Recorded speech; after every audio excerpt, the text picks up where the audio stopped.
been singing since I was, well, my parents say I've been singing since I was 2. That was the first time they discovered that I could sing. They told me about the story in the backseat of the car. You know, that's when you ain't had to have, when they encouraged you had seatbelts as kids. I was standing up in the back of the car, singing songs on the radio, so that's when they said they discovered that I could hold a note at 2. So then I started, I actually started singing like for real at the age of 4, actually performing on stage at the age of 4 with my older sister at the time.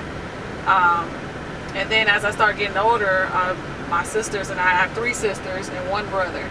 And we had a group called 3 Times J, and basically like we were like kind of like the younger version of TLC, I would say.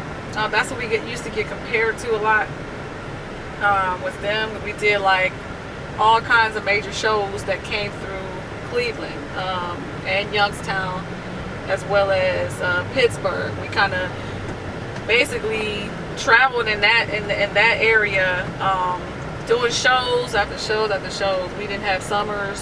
Our summers were filled with shows. And it was basically like, you know, we pursued the industry as far as trying to get a record deal. You know, we would always, you know, do opening act shows for people like the OJs or the Daz Band, Chico DeBarge, H-Town.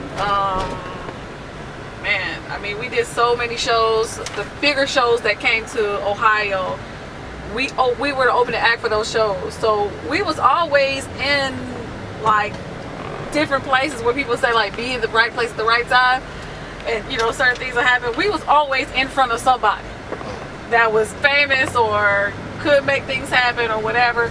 But it's like at that time it just didn't happen that way, as far as us having a record deal or getting signed to somebody or something. Like we had like production deals and stuff like that, people who invested in us, but we never did a record deal. We never did an album. We had songs, but we didn't work on an album and stuff like that.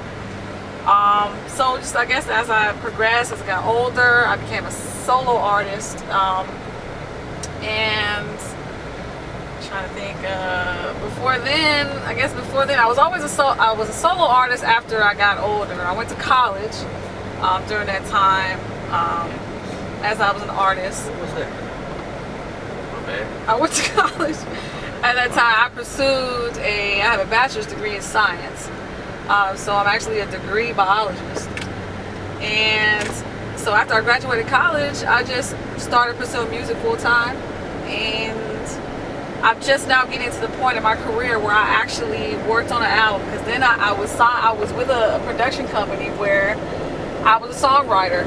So I was songwriting for like 4 to 5 years. And now I'm actually working on an album as Korin Deanna, the artist.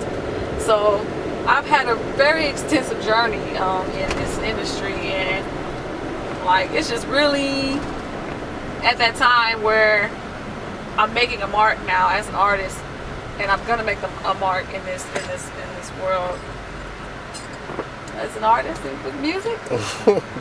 What's the thing that's driving? I had like a really long story, but I really had a pretty extensive career in music. What's driving you right now? What's the thing that's gonna drive you and continue to drive you? Like when you feel like, oh, I'm done, or you're satisfied. Will you ever get satisfied?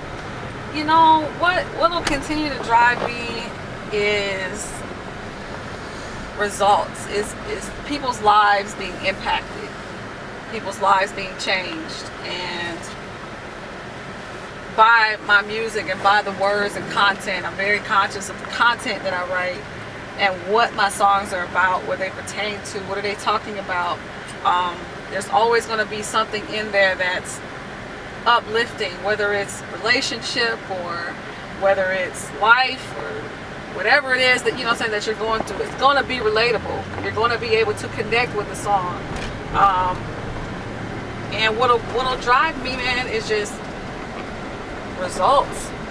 And people feeling like, man, they feel like they received something greater than just the music or greater than just a song and whatnot. I want them to experience change and experience life and a difference in their lives.